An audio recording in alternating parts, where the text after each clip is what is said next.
Hello, everyone. We welcome you out to the Lawrence County Board of Education, where we have Mr. Rob Johnson here with us. You've been able to speak with us many times before. We're glad to have you back again. And I've always enjoyed it, too. Yeah, we enjoy coming out and being able to speak with you. Ladies and gentlemen, the report card is out for school systems throughout the state of Georgia.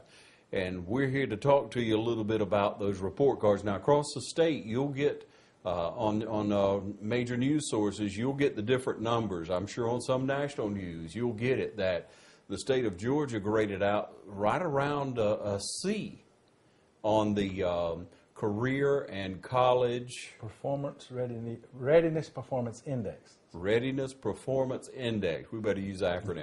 Yes, CCRPI. Yes, CCRPI. And you can go online, you can get the information that you want. You actually have a website for us, but you're going to share a lot of information with us. You can get information from the Georgia DOE website, Department of Education website, and the Governor's Office of Student Achievement. And I'll be getting you those addresses here today. All right, we're going to show them for you as we're speaking here, and you'll be able to go online and you'll see what your individual schools, but that's what's on everybody's mind, Mr. Johnson. When you hear that grade and you say, okay, you know, elementary schools raised a couple of percent, right around 76, 78 it was, middle schools, you know, right around the same factor, maybe a couple of points lower, and then you turn to across the state now. We're not talking about just in our community. 75 for middle school, 72 for high schools. Which was actually down 1 point. So, state average. Know, on a state average, But then everybody says, well, okay, that's all fine and good. Not really fine and good, you know, because we worry about education in our state, and we don't want to rank low. We want to do what it takes to be able to grow it, and that's what you're here for. That's what the educators are here for, and we know that we're moving in the right direction. But right here at home, when we look at the east and the west side, we have a lot of schools to look at. We do. We have a lot of schools and a lot of data to analyze.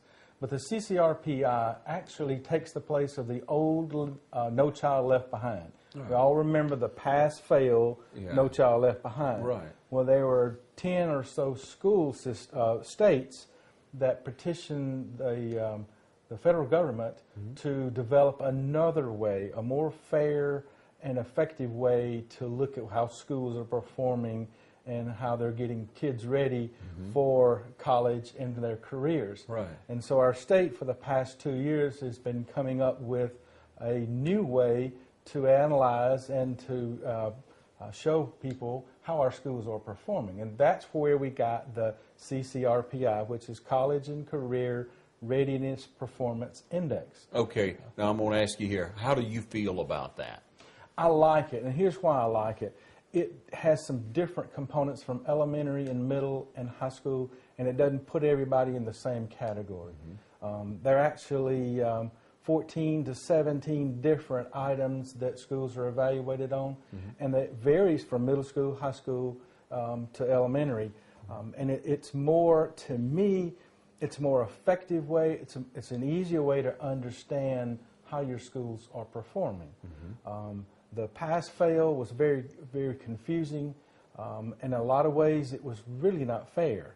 And I say that because there could be one little component that didn't turn out well, and all of a sudden you're not a passing school. Right. We did quite well here in Lawrence County, but it's not a good way to evaluate how a school is doing. So we've made a step in the right direction with a new tool to analyze how we're doing. So how are we doing? We're doing very well. I certainly would like for us to do better, but I'll just give you some ideas.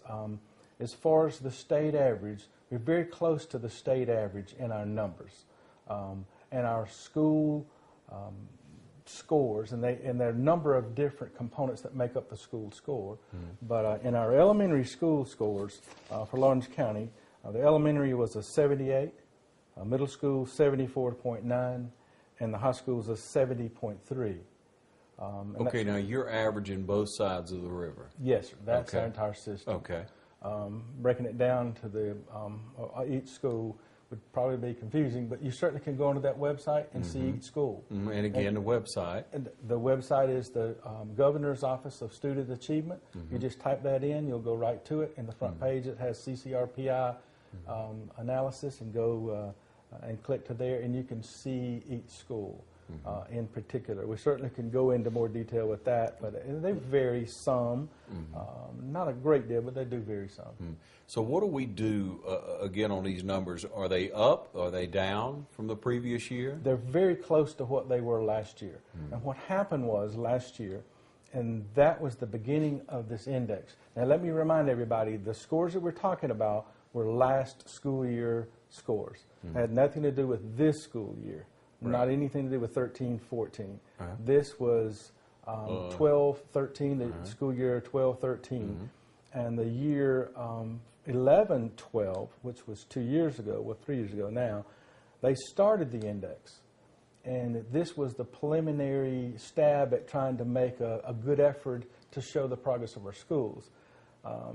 The Department of Education in Washington came back and said, we don't like this, we like this, you need to change this, you need to change that. Wow. So they changed everything, many of the things for this past year, and it caused a lot of confusion. So comparing the scores from 12 to 13 would not be a very good indication of how well you do, because they changed all of the figures because the federal government made them change some things. So I consider these scores our baseline scores. So how do we come up with those scores? They come up with the scores with their 5 basic categories, and obviously achievement is the largest. It's 60 points out of 100. And Achievement. And achievement is our test scores, our CRCT, end of course test at our high schools. That is, of course, math, language arts, reading, science, social studies, and writing. So that's 60% of the grade. 60%. And now you can get a total of 100 points, and you have 10 bonus points, from what I understand. Okay, so that's 60%. Yes, and then included in that is our post-high school readiness scores, and that may be something new to most people, but in some ways it's not. It hasn't been a part of evaluations formally in the past. But that's our career paths that our CTAE students take when they are what we call completers. The ACT, SAT, AP exams, world languages courses, our Spanish and things like that, reading and writing, and attendance is actually included in the achievement score, which is interesting. I'm very proud of our attendance in Lawrence County. is very significant in the 96th percentile and up. I can't remember exactly. Also, graduation rates and a predictor for graduation from elementary and middle school. So, as I said initially, the scores are different for each school level. At the high school, your graduation rate is your graduation rate. That's just what it is. Right. But they actually do some analysis of predicted graduation rates at elementary and middle school. And they basically look at how many kids pass or fail the CRCT and things like that. So whether that stands up or not, I'm not real sure, but they seem to have a good indication of those. So those are all of the 60 percentile. That's the achievement portion. Okay. There's another portion called progress. And you'll hear more about this, and the progress is 25%. This is something that's new in our state, and I happen to think it's very, very important, because it's not where you are, it's where you're going. It's important to me. It's what's indicative. Yes. You need to know where you are. All right. But if you're not progressing, then what are you doing? So any kind of evaluation needs to include your progress. Because I may be at a relatively low level, and I'm making huge progress. Well, what more can you ask of me? That's right. That's right. And it's easy to say, well, I want to be at the top. Well, to be at the top, you got to progress every year, and those that are at the top continue to progress.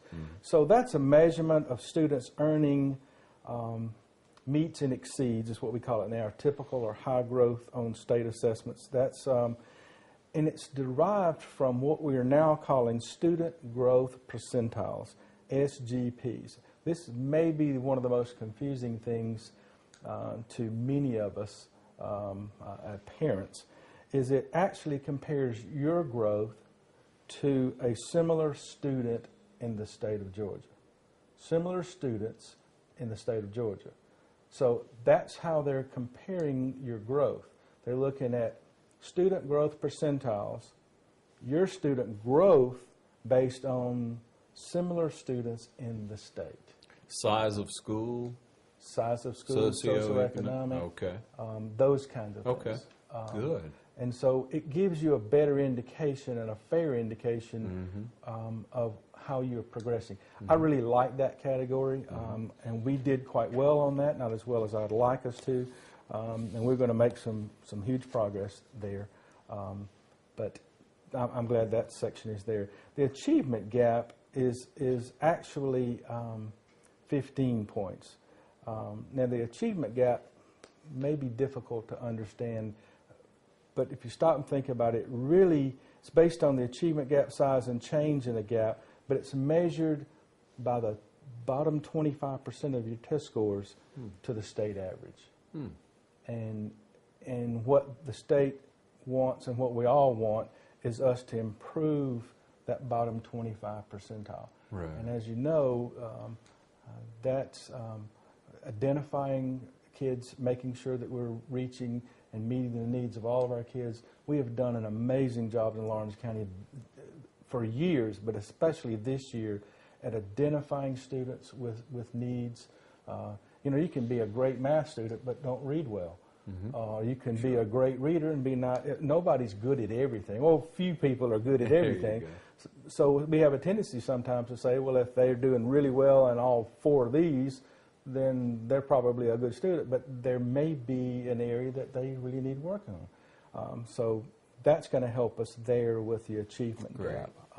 And I'm very, very pleased to see that a part of the evaluation too, because you have to reach that. You've got that to. portion. That's going to pull the whole system up. And if you can keep those and encourage those and keep those in school and encourage them toward a career or college and whatever that area is, if they're great in math, apply that to something. If they're better in one subject than another, then that's going to help identify it, right? Yes, it's exactly right. And see, that's why it's called College and Career Readiness Performance Index. It's getting kids ready at whatever level.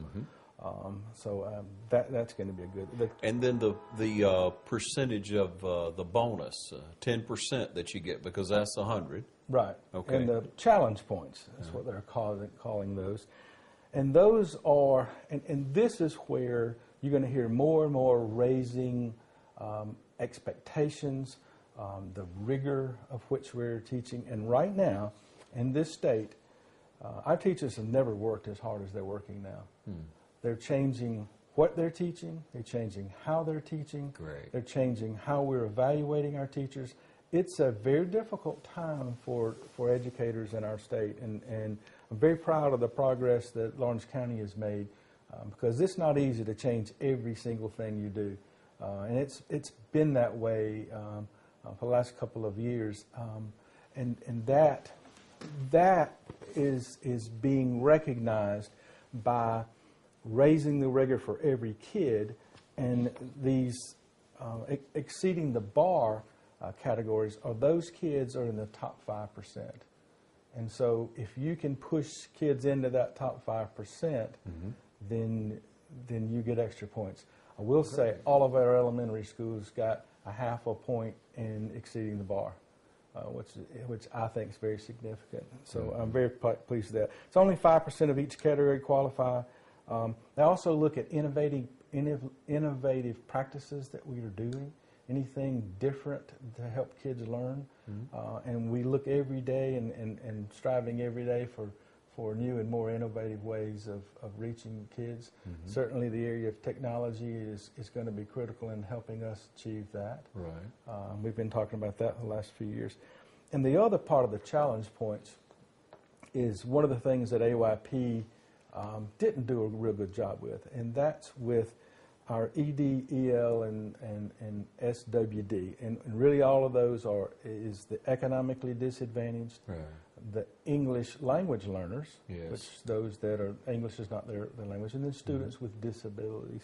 So that is a subgroup performance of those three categories as it relates to state targets. So they look at those students and relate them to state targets. To be honest with you, we don't know what those state targets are just yet.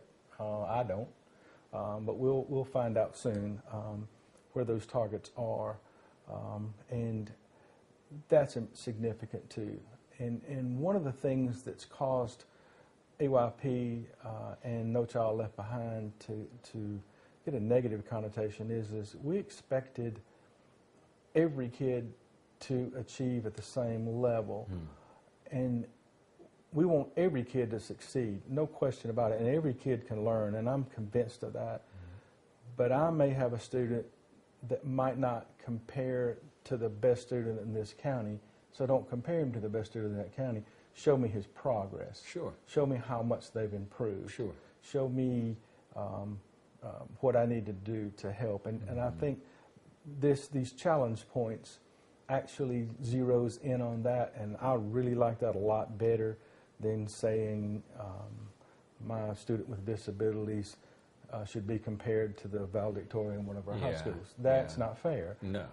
Now, they certainly can learn anything that's given to them, and I understand that. And I certainly have students with disabilities in my family. But I think it's a much more fair way to look at a school and how they're performing, and raising the rigor for every child in our school system.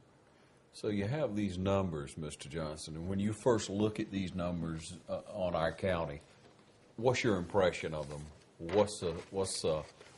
How would you give a synopsis of it, and what would be the goal that you would take away from it? Here's, in just my brief analysis here over the last couple of days, I looked at our RESA counties. That's the 10 surrounding counties that we work together quite a bit. We're significantly higher than the average of our surrounding counties. That makes me very proud of the work that our teachers and administrators and staff are doing in our school system. Good. When we're right at the state average, that makes me feel good too. But I'm going to tell you, I don't think you'll find anybody in the school system that's satisfied with just being a little better than the RESA or at the state average. We want to be the top school system in the state of Georgia, and we're going to find a way to do it. And here's a way. We've got a roadmap now. We've got something that we can look at and analyze our data with and develop programs for now. And our principals are meeting in May at RESA with some State Department people to find better explanations of where we are and how to help students achieve the best they can achieve. So to us, we're just a system on the move. You know, we're not satisfied at all with where we are. I'm proud of the fact that our average is higher than the recent. That's, to me, until we're one of the top school systems in the state, we're going to continue to fight on and to work. Okay. And once again, we hope everyone will log on, look at your individual school, analyze where your child is, and the other school systems throughout the area. But what would you say to parents that would help to encourage your kids? What's the number one, number two, number three things that a parent, no matter where they are, no matter how much money they have, no matter how intelligent they are, no matter how much, let's say, time they may have, but it'll take the time, what could they do to improve that student at whatever age, whatever level they may be? There's so many things that we can do. There's some things that we really can't. But provide opportunities for your kids. Read to your kids. Provide reading material for your students. As they get up in the middle into high school, you don't necessarily sit down and read to them, but you can make sure that they have things to read. You can make sure that they have a newspaper, or they have magazines, or they get online and read things. Talk to your students about things that are going on in the world, and not just say, how was school today, but what did you learn in school today? That's another thing you can do to help your child. And a lot of people think, well, why would I ask what my student learned today? Well, what you're actually doing to that student is you're helping them review what they've learned for the day. Right. And it, again, brings it back up, and it helps them remember if they express how and what they learned today. That's a great way for parents to encourage their kids. And the third thing, I guess, would be just what I said, encourage. Be supportive of your students. Most of our students work very hard. Not every student can be perfect, but they can achieve great things with encouragement. As faculty and staffs in our schools and administrators, we encourage our kids. One of the best things a parent can do is encourage their students.